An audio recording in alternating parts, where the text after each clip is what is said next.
So, good morning mga bebs. Ngayon ay Sabado, walang pasok. Kaya tanghali na kami gumising. Mga 9 o'clock na ito. Saka nung pagising namin ay sakto dumating yung in-order kahapon from Pujan.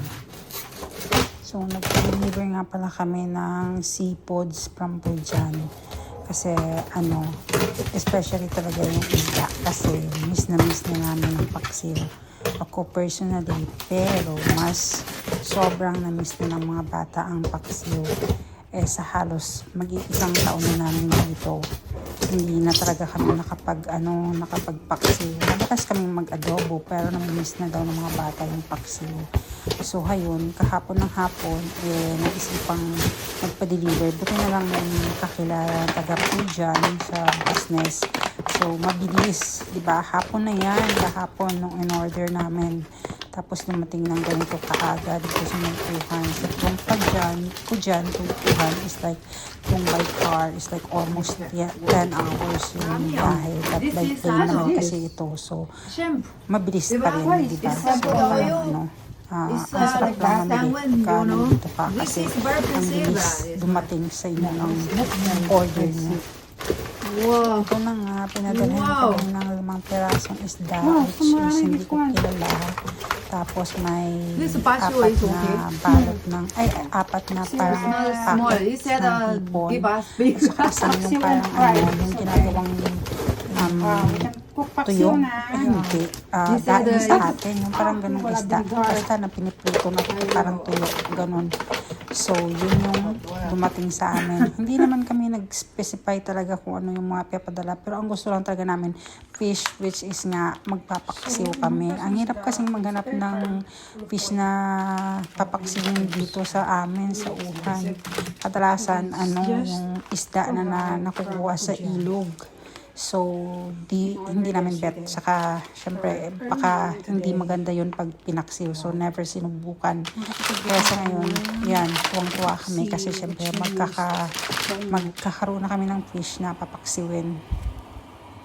Ito pala ay, nagpatubo ako ng lotus seeds kasi, nung parang last year pa to na before December, bumili ako ng seeds kasi naaliw ako pag nakakita ko nasa labas, saka parang ang ganda kasi ng bulaklak. Kaya naisipan kong bumili. Try ko din magpatubo. Titingnan natin kung ano mangyayari dito ngayong season, kung tutubo ba siya.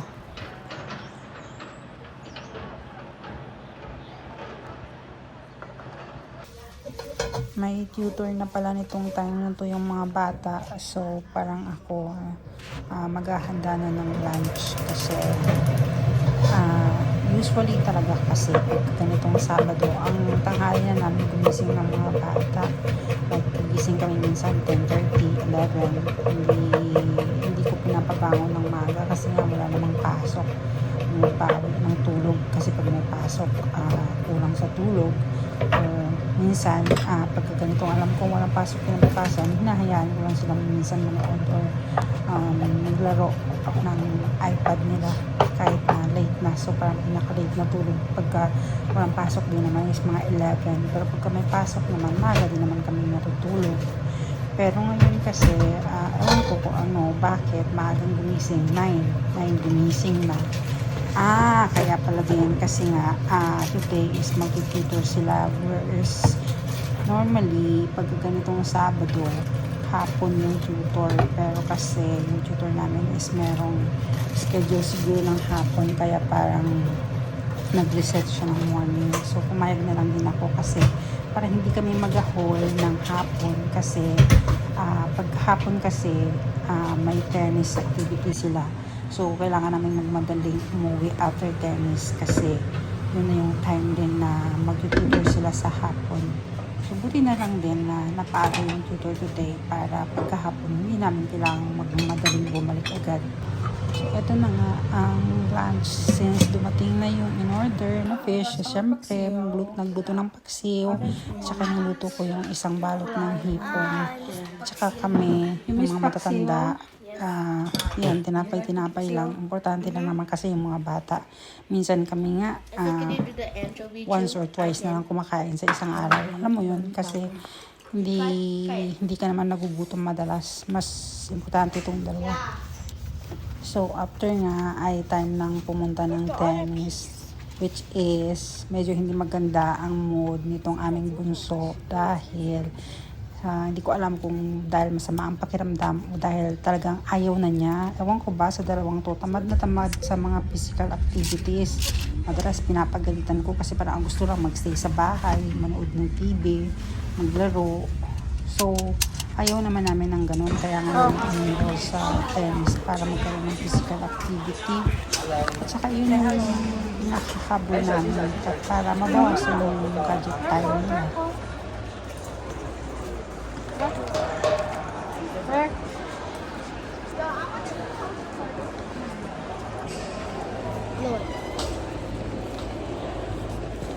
Hey ba? I'm decent.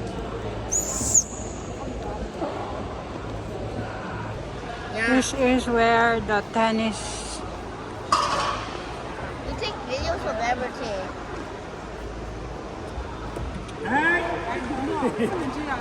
你看你这憨喽，这宝贝。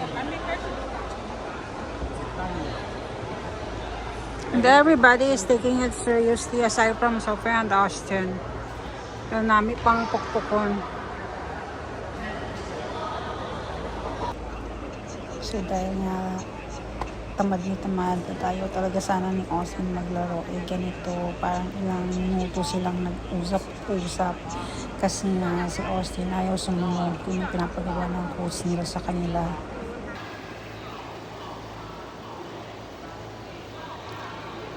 Hindi ko kinikibo si Austin kasi pasaway. Ayaw talagang mag-tennis. Hindi ko mapilit. Hindi ko rin natakot. Kahit na hindi siya makapag-play ng iPad niya. Brat talaga. Dito silang dalawa lang yung hindi nagsiseryoso. Dito kahit yung mga maliliit na bata seryoso. Seryosong maglaro. Sila talaga wala. Parang laro-laro lang. Pag pinagsasabihan pa, nagagalit. Mas talong ayaw sumunod. Si ate na lang ang nagpa-practice. Yan din kanina, ang singit din. Tapos ayaw din sumunod. Dito na lang. Sabi ko siya na lang. Sumunod naman. Pero ano pa rin talaga. Parang masyado kasi hindi ko alam yung kasalanan namin to. Parang masyadong naging privilege. Lahat naman kasi nagbibigay. Kaya parang hindi nagsiseryoso.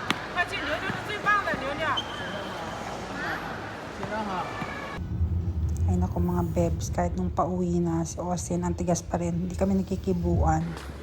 So hindi nga pala ako nag-prepare ng dinner guys. Kaya sabi ko baka 7-Eleven. bili na lang kami ng food there. Tapos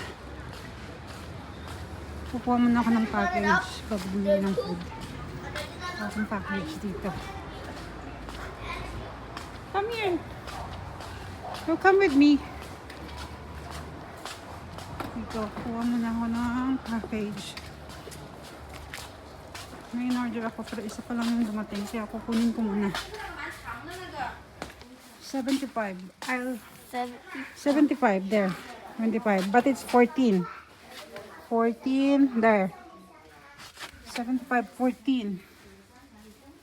No, that's 16 already. There, 15. Check. 14. What's 14, the 9225. 9225? Yes. Huh? I This think one? I already saw. Is this one it? Why is this so tiny? That's This is yours? amazingly tiny. Yeah, is that yours? Yes. What size? Yeah, broken. I don't know. That's why they're having it fixed. Just scan din. Tapos kunin. Ay, oo, properly. Okay, na. Scan na yun. Kunapay. Do that. It's one of the lockers. So, Tintin, you check here which one will open, okay? Here. Please. What are you doing? Check which one will open. I'm gonna, ano na. It's this one. 2、8、3、7。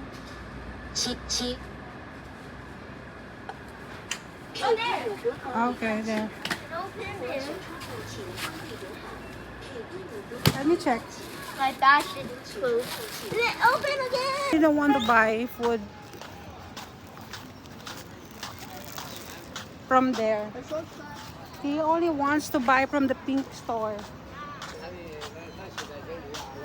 From the pink store, we always buy some things. You know, he doesn't like to buy the food in the ano, tabi.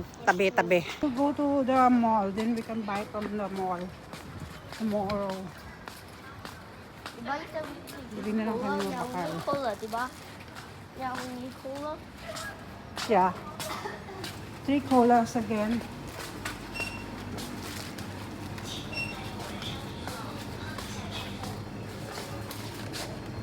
I guess we still need a can. Yeah, wala na. Why does people Wala na. why does people say Ano ba yan? Bakit kulang-kulang naman na sila? Walang Coke. Sprite na lang? huh? Sprite or you want the Coke small bottle? Oh, small bottle. Okay, go get. Tatlo. Oh wait, no, there's bottle here. No, not that one. Here. That's too big. Come on. We only buy smaller ones. Magbago mo ng isipin niya. Mapakal mo kasi kami kami. Which one? Which one? You ask her where's the octopus. There, the other side, Yun. Oh yeah. Oh wait. Octopus, gusto niya. Ano lang ha, konti lang ha. Huwag marami ha. Ayun o, dito sa kabila. Dito. 等快，2分钟。 Ang tray mo ha. 没有，我不是查上了吗？咋还不中？我查错了。 Oh, okay. 没有，我是查那个头。 And Tapos, gusto ko mag-try nung ano, Tintin. 这个还有还要吗？还有， Oh, 8 kilo. 可以了，不要了。 Kaya la. More pa? yeah.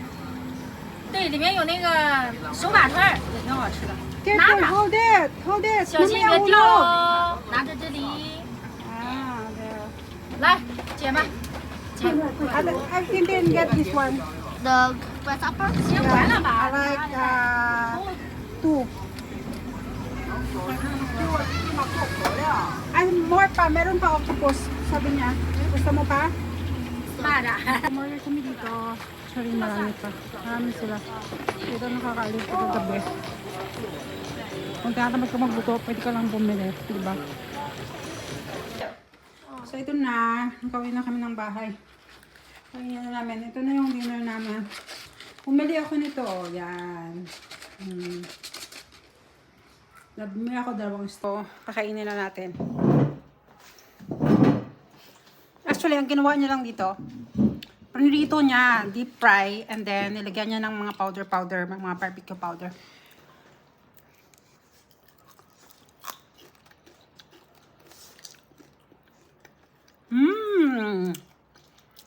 Very tasty. I like it. So the Salty, lady to put a bit spice. spicy. Ano siyang spice na masarap. Tsaka parang mabango. Ano? At home. Wait, kasi kahit nito sa probinsya sa Pilipinas, kumakain talaga kami nito. Maliit pa kami. Nanghuli kami nito sa may pagkagabi, nanghuli kami sa may palayan. Kasama ng buong pamilya, mga kapitbahay. Nung, 'di ba may season na ganito, sobrang dami. Tapos 'di ba, peste sila sa palayan. Kaya pagkagabi, ang dami-dami nila, nanguhuli kami nito sa probinsya. Pagkagabi, ang saya-saya namin sa may palayan kasi ng mga kapitbahay, mga kapatid ko, nanay, tatay. Ang huli kami ng ganito. Di, ang dami naming ulam. Tsaka paborito ko to talaga nung maliit ako. Kasi masarap siya. Paano nakita ko yung style niya? Sarap. Sarap. Try At coffee. home. Yeah. Why? Kasi parang walang tao ba man. Yan. So, kakain na kami. And this is it for tonight. Bye-bye!